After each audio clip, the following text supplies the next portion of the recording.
Hello friends, അസ്സാം വലൈക്കും. വാവ and Ponnoos വേൾഡിലേക്ക് എല്ലാവർക്കും സ്വാഗതം. ഇന്നൊരു ഫിഷ് ബിരിയാണി വയ്ക്കുകയാണ്. അപ്പോൾ അതിൻ്റെ റെസിപ്പീസാണ് കാണിക്കുന്നത്. സവാള, തക്കാളി, പച്ചമുളക്, ഇഞ്ചി എല്ലാം കട്ട് ചെയ്ത് വെച്ചിട്ടുണ്ട്. അപ്പോൾ നെയ്മീനാണ് വാങ്ങിയിട്ടുള്ളത്. നെയ്മീൻ ബിരിയാണിയാണ് ടുഡേ സ്പെഷ്യൽ. പിന്നെ നെയ്ച്ചോറ് വയ്ക്കാനുള്ള ക്യാരറ്റ്, സവാള, മുട്ടക്കോസ്, പച്ചമുളക് എല്ലാം കട്ട് ചെയ്ത് വെച്ചിട്ടുണ്ട്. അപ്പോൾ എനിക്കറിയാവുന്ന രീതിയിൽ ഞാൻ വയ്ക്കുന്നതാണ്. അപ്പോൾ നെയ്മീൻ എടുത്ത് മസാല പുരട്ടുന്നതാണ് കണ്ടുകൊണ്ടിരിക്കുന്നത്. ആദ്യം ഫ്രൈ ചെയ്യുന്നതിന് വേണ്ടി നെയ്മീൻ ഫിഷ് നമുക്ക് കറക്റ്റ് ആദ്യം എങ്ങനെയാണ് ഫ്രൈ ചെയ്യാൻ വേണ്ടി ചെയ്യുന്നത്, അതിൻ്റെ എല്ലാ മസാലയും മുളക് പൊടി, മഞ്ഞൾപ്പൊടി, കുരുമുളക്, ഫിഷ് മസാല, ഉപ്പ് അതെല്ലാം ചേർത്ത് മസാല പുരട്ടി വെച്ചിരിക്കുകയാണ്. അതിനുശേഷം നമുക്കിതിനെ ഫ്രൈ ചെയ്തെടുക്കണം. അതിനു വേണ്ടി ഒരു പാൻ എടുത്ത് അതിലേക്ക് കുറച്ച് എണ്ണ ഒഴിച്ച് ഓരോ മീനായിട്ട് എണ്ണയിലേക്ക് ഇട്ട് കൊടുക്കുന്നതാണ് സുഹൃത്തുക്കളെ നിങ്ങളീ കണ്ടുകൊണ്ടിരിക്കുന്നത്. എന്നെ നിങ്ങളാരും കളിയാക്കരുത്. എനിക്ക് ശരിക്കും ഫിഷ് ബിരിയാണി വയ്ക്കാൻ അറിയത്തില്ല. ഞാൻ ആദ്യമായിട്ട് ഉണ്ടാക്കുന്നതാണ്. അപ്പോൾ അതിൻ്റെ തെറ്റുകുറ്റങ്ങളെല്ലാം നിങ്ങൾ സദയം ക്ഷമിക്കുക. നമുക്കറിയാവുന്ന രീതിയിൽ എങ്ങനെയെങ്കിലും വേവിച്ച് കഴിക്കുക, അത്രയേ ഉള്ളൂ. അപ്പോൾ നെയ്മീനാണ് പൊരിച്ചു കൊണ്ടിരിക്കുന്നത്. നന്നായിട്ട് മൊരിയേണ്ട ആവശ്യമില്ല, ചെറുതായിട്ട് മൊരിഞ്ഞാൽ മതി. അങ്ങനെ ഞാൻ അതിനെ ഫ്രൈ ചെയ്തെടുത്തു. അതിനുശേഷം അതിനെ ഒരു പ്ലേറ്റിലേക്ക് മാറ്റിയിട്ടുണ്ട്. ആ ഫ്രൈ ചെയ്ത പാനിൽ തന്നെ അതിന് വേണ്ട മസാല നമുക്ക് തയ്യാറാക്കാം. അപ്പോൾ അതേ പാൻ തന്നെയാണ്, എണ്ണ പൊരിച്ചെടുത്തതിൻ്റെ എണ്ണയാണ് അതിനകത്തുള്ളത്. അതിലേക്ക് ഇഞ്ചി, വെളുത്തുള്ളി ചതച്ച് വെച്ചതാണ് ഇട്ടത്. അതിനുശേഷം പിന്നെ അതിലേക്ക് സവാളയാണ് ഇടേണ്ടത്. അപ്പോൾ അതിൻ്റെ ഒരു പച്ചമണം മാറുന്നതിന് വേണ്ടി കഴിഞ്ഞിട്ട് അതിലേക്ക് ഞാൻ സവാള ഇട്ട് കൊടുത്തിട്ടുണ്ട്. സവാളയും പച്ചമുളകും തക്കാളിയും ഒക്കെ ഇട്ട് വേണം അതിന് ഫിഷിനുള്ള മസാല തയ്യാറാക്കിയെടുക്കാൻ. അപ്പോൾ അതിന് വേണ്ട സവാളയാണ് ഇട്ട് കൊടുത്തിരിക്കുന്നത്. അടുത്തതായിട്ട് അതിലേക്ക് പച്ചമുളക് ആഡ് ചെയ്യുന്നുണ്ട്. എരിവുണ്ട്, അതുകൊണ്ട് ഞാൻ 3 പച്ചമുളകാണ് എടുത്തിരിക്കുന്നത്. സവാള നന്നായിട്ട് വഴലാൻ വേണ്ടി കുറച്ച് ഉപ്പും കൂടി ആഡ് ചെയ്യുന്നുണ്ട്. അതിനുശേഷം അതിലേക്ക് തക്കാളിയാണ് ഇടുന്നത്. തക്കാളിയും കൂടെ ഇട്ട് നന്നായിട്ട് അതങ്ങ് കുഴഞ്ഞ് ഈ പരുവാകുമ്പോൾ അതിലേക്ക് ആവശ്യമായ മുളക് പൊടി, പിന്നെ അതിലേക്ക് ആവശ്യമായ മല്ലിപ്പൊടി, അത് നമ്മുടെ കണക്കിനനുസരിച്ച് എത്ര സ്പൂണെന്ന് വെച്ചാൽ അങ്ങനെ. ഞാൻ 2 സ്പൂൺ വെച്ചാണ് ഇടുന്നത്.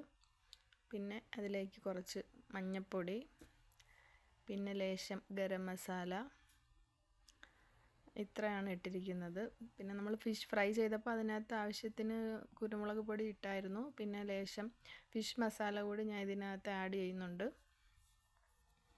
അതിനുശേഷം കുറച്ച് വെള്ളവും കൂടെ ഒഴിച്ചു, ചെറിയൊരു ഗ്രേവിക്ക് വേണ്ടി വെള്ളം ഒഴിച്ചു, കുറച്ച് കറിവേപ്പില ഇട്ടു. അതിനുശേഷം ഫ്രൈ ചെയ്തെടുത്ത നെയ്മീൻ പീസുകൾ ആ ഗ്രേവിയിലേക്ക് ആഡ് ചെയ്ത് വെച്ചിട്ടുണ്ട്. എന്നിട്ട് ചെറിയ തീയിൽ അതിനെ നമുക്ക് തിരിച്ചും മറിച്ചും ഗ്രേവിയാക്കി എടുക്കാം. അപ്പോൾ ബിരിയാണിക്ക് വേണ്ട മസാല റെഡി. ഇനി നെയ്ച്ചോറിന് വേണ്ട അരി കുതിർത്ത് വെച്ചിട്ടുണ്ട്.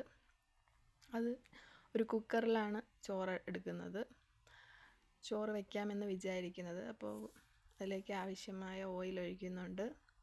അതിലേക്ക് പട്ട, ഗ്രാമ്പു, ഏലക്ക അങ്ങനെയുള്ള സാധനങ്ങൾ എണ്ണയ്ക്കിലിട്ട് കൊടുക്കുന്നുണ്ട്. പിന്നെ അതിലേക്ക് നമ്മൾ നേരത്തെ കട്ട് ചെയ്ത് വെച്ച ക്യാരറ്റ്, മുട്ടക്കോസ്, സവാള അതൊക്കെ ആ എണ്ണയിലേക്ക് ഇട്ട് കൊടുക്കുന്നുണ്ട്. പച്ചമുളക് അതും ഇട്ട് കൊടുക്കുന്നുണ്ട്. 2 പച്ചമുളകേ ഇട്ടിട്ടുള്ളൂ. ചോറിന് അതിൻ്റെ ആവശ്യമുള്ളൂ, എരിവാവണ്ടല്ലോ. അപ്പോൾ അത് എണ്ണയിൽ ചെറുതായിട്ടൊന്ന് വഴറ്റുന്നുണ്ട്. അതിനുശേഷം പിന്നെ അതിലേക്ക് ഇട്ട് കൊടുക്കുന്നത് ഉപ്പാണ്. ചോറിന് ആവശ്യമായ ഉപ്പ് നമ്മളതിലേക്ക് ഇട്ട് കൊടുക്കുകയാണ്. അത് നന്നായിട്ടൊന്ന് തിളയ്ക്കുമ്പോൾ അതിന് ചോറിന് ആവശ്യമായ വെള്ളം 2 കപ്പ് വെള്ളമാണ് എടുക്കുന്നത്. 1 കപ്പ് അരിയുണ്ട്, അപ്പോൾ അതിന് ഇരട്ടി വെള്ളം 2 കപ്പ് വെള്ളം ഒഴിക്കുകയാണ്. അത് നന്നായി കുക്കറിൽ തിളച്ച് വരുമ്പോൾ നമ്മൾ നേരത്തെ എടുത്ത് വെച്ചിരുന്ന കഴുകി മാറ്റി വെച്ചിരുന്ന അരി ഇട്ട് കൊടുക്കുന്നു. അതിനോടൊപ്പം തന്നെ നെയ്യും ഇട്ട് കൊടുക്കുകയാണ്.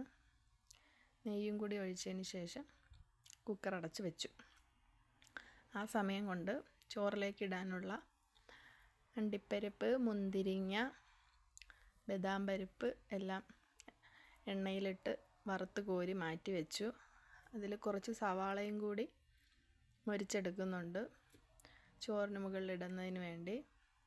അതും എടുത്തു. അപ്പോൾ നമ്മുടെ ചോറ് റെഡിയായി കിട്ടി. ചോറിലേക്ക് മസാല ആഡ് ചെയ്തിട്ടുണ്ട്. അതിന് മുകളിൽ വീണ്ടും കുറച്ച് ചോറിടുന്നുണ്ട്. ദം വെക്കാനുള്ള പരിപാടി. അപ്പോൾ അതങ്ങനെ ചെയ്യുന്നുണ്ട്. അതാണ് കണ്ടുകൊണ്ടിരിക്കുന്നത്. ചോറിട്ടു, അതിന് മുകളിൽ മസാല ഇട്ടു, വീണ്ടും അതിന് മുകളിൽ ചോറിട്ടു, അതിന് മുകളിൽ അണ്ടിപ്പരിപ്പ്, മുന്തിരിങ്ങ, ബദാം പരിപ്പ് ഇട്ടു. അതിനുശേഷം അതിന് മുകളിൽ വറുത്ത് കോരി വെച്ച ഉള്ളി ഇട്ട് കൊടുക്കുന്നുണ്ട്. അതിനുശേഷം അതിന് മുകളിൽ മല്ലിയില, പുതിനയില അതും കൂടി ഇട്ട് കൊടുത്ത് ചോറ് സെറ്റാക്കി വെച്ചു. അരമണിക്കൂറിന് ശേഷം കഴിക്കാം, അതാണ് പ്ലാൻ. അപ്പോൾ അരമണിക്കൂറിന് ശേഷം കഴിക്കുന്നതിന് വേണ്ടി ചോറെടുത്തിരിക്കുന്നതാണ് ഈ കാണുന്നത്. അപ്പോൾ സലാഡുണ്ട്, ചോറുണ്ട്, പപ്പടമുണ്ട്. ഞാൻ വെച്ചതുകൊണ്ട് പറയുകയല്ല കേട്ടോ, സൂപ്പർ ടേസ്റ്റായിരുന്നു. നല്ല യമ്മി, നല്ല ടേസ്റ്റായിരുന്നു. അപ്പോൾ ഇതാണ് നമ്മുടെ നെയ്മീൻ ബിരിയാണി. നന്നായിരുന്നു, മക്കൾക്കൊക്കെ ഇഷ്ടപ്പെട്ടു. എല്ലാവരും നല്ല അഭിപ്രായം പറഞ്ഞു. അപ്പോൾ നിങ്ങൾക്ക് ഈ വീഡിയോ ഇഷ്ടപ്പെട്ടുവെങ്കിൽ എല്ലാവരും ലൈക്ക് ചെയ്യുക, കമൻറ്റ് ചെയ്യുക, ഷെയർ ചെയ്യുക, സബ്സ്ക്രൈബ് ചെയ്യുക, സപ്പോർട്ട് ചെയ്യുക. അപ്പോൾ എല്ലാവർക്കും ടാറ്റാ.